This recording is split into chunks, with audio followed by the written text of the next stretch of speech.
Buha yan mga alas 9 ng gabi.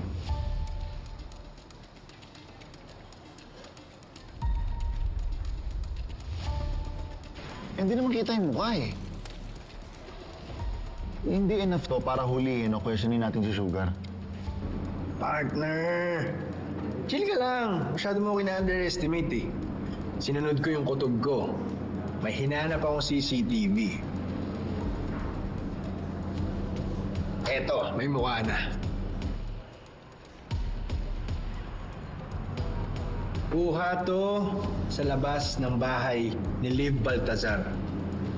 Lumabas sa kanila si Sugar ng 8:30 ng gabi. Ayan. Suot dyan ni Sugar yung hoodie na suot din ng suspect sa parking lot. Ayan na yun!